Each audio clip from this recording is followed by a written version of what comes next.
റെമഡീസിനെ കുറിച്ച് പറയാമെന്ന് വിചാരിക്കുന്നു. നമുക്കൊരു ഹോറോസ്കോപ്പിൽ ഏറ്റവും കൂടുതൽ പ്രശ്നങ്ങൾ ഉണ്ടാക്കുന്ന ഭാവങ്ങൾ ഏതൊക്കെയാണെന്ന് അറിയും? 6, 8, 12. 6-ാം ഭാവം എന്ന് പറഞ്ഞാൽ രോഗ, രിപു, ഋണം ആണ് പറയുന്നത്. 8-ാം ഭാവം കൊണ്ട് പറയുന്നത് പെയിൻ, സഫറിങ്സ്, ട്രബിൾസ്, നമ്മൾ പ്രതീക്ഷിക്കാത്ത തടസ്സങ്ങൾ, ദുഃഖങ്ങൾ, അൺഎക്സ്പെക്റ്റഡ് ആയിട്ടുള്ള കാര്യങ്ങൾ, ആക്സിഡൻറ്റ്സ്, സർജറി, ഇതൊക്കെ പറയുന്നത് 8 കൊണ്ടാണ്. 12 കൊണ്ട് പറയുന്നത് നമ്മുടെ ഹോസ്പിറ്റലൈസേഷൻ, ജയിൽ, ലോസസ്, ഇതൊക്കെ പറയുന്നത് 12 കൊണ്ടാണ്. അപ്പോൾ സ്വാഭാവികമായിട്ടും ഒരാൾക്കൊരു പ്രശ്നങ്ങളുണ്ടെങ്കിൽ അയാളുടെ ഹോറോസ്കോപ്പിൽ ഈ 6, 8, 12 ഭാഗങ്ങൾ അഫ്ലിക്റ്റഡ് ആയിരിക്കും.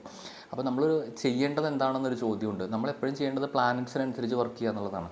നമ്മൾ ഈ 6, 8, 12 ഭാവങ്ങളെ സാറ്റിസ്ഫൈ ചെയ്യുന്ന രീതിയിൽ എന്തെങ്കിലും ചെയ്താൽ, അതായത് എല്ലാ കാര്യത്തിനും ഒരു പോസിറ്റീവ് നെഗറ്റീവായിട്ടുള്ള സൈഡുകളുണ്ട്. നമ്മൾ ഒന്നും ചെയ്യാതിരുന്നാൽ, ഐഡിയലായിട്ടിരുന്ന് കഴിഞ്ഞ് കഴിഞ്ഞാൽ ഇതിൻ്റെ നെഗറ്റീവ് സൈഡ് വർക്ക് ചെയ്ത് തുടങ്ങും.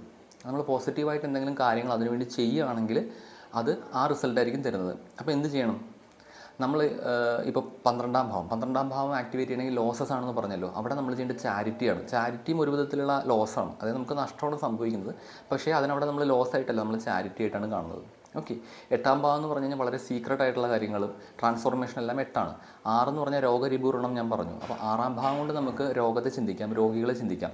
അപ്പോൾ രോഗികളായ ആളുകൾക്ക് 8-ാം ഭാവം കൊണ്ട് നമ്മൾ സീക്രസി ചിന്തിക്കാം, വളരെ രഹസ്യമായി. അതായത് 4 പേരെ അറിയാതെ അവർക്ക് 12-ാം ഭാവത്തിനെ കൊണ്ട് നമുക്ക് ചാരിറ്റി പറയാം. അതായത് അവർക്ക് എന്തെങ്കിലും ദാനം ചെയ്യുക.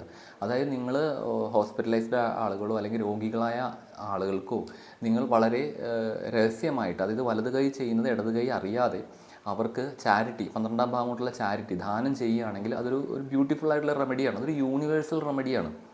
ഒരുമാതിരി പ്രശ്നങ്ങളൊക്കെ അതുകൊണ്ട് തീരും. ഇനി 6 എന്ന് പറഞ്ഞാൽ സർവീസും കൂടിയാണ്. ഓക്കെ. 12 എന്ന് പറഞ്ഞാൽ ഹോസ്പിറ്റലൈസേഷൻ എന്ന് ഞാൻ പറഞ്ഞല്ലോ. അപ്പോൾ ഈ ഹോസ്പിറ്റലിലുള്ള ആളുകൾക്ക് നിങ്ങൾക്ക് ചാരിറ്റി ചെയ്യാൻ കഴിയുന്നില്ല എന്ന് വിചാരിക്കുക. നിങ്ങൾ അവർക്ക് സർവീസ് ചെയ്താലും മതി. ഏതെങ്കിലും തരത്തിലുള്ള സർവീസ് നമുക്ക് എങ്ങനെയൊക്കെ ചെയ്യാം? നമുക്ക് നമ്മുടെ ശരീരം കൊണ്ട് ചെയ്യാം. കാശ് ചിലവാക്കണ്ട. നമുക്ക് ശരീരം കൊണ്ട് ഏതെങ്കിലും രീതിയിലുള്ള സർവീസ് അവർക്ക് ചെയ്യാം. രോഗികളായ ആളുകൾക്കോ ഹോസ്പിറ്റലിലുള്ള ആളുകൾക്കോ നമുക്ക് ചെയ്യാം. പക്ഷെ അത് സീക്രട്ട് ആയിരിക്കണം. കാര്യം സീക്രട്ട് എന്ന് പറഞ്ഞാൽ 8-ാം ഭാവത്തിനെ റെപ്രസെൻറ്റ് ചെയ്യുന്നതാണ്.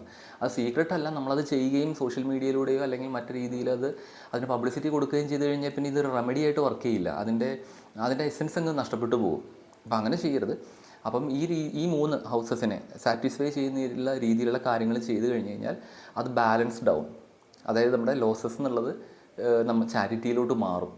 ഓക്കെ. നമ്മൾക്ക് നമ്മുടെ ശരീരം കൊണ്ടും ദാനം ചെയ്യാമല്ലോ. അതിനാണ് ഈ പറയുന്ന സമ്പത്തല്ല കൊടുക്കുന്നത്, നമ്മുടെ സർവീസാണ് നമ്മൾ ദാനം ചെയ്യുന്നത്.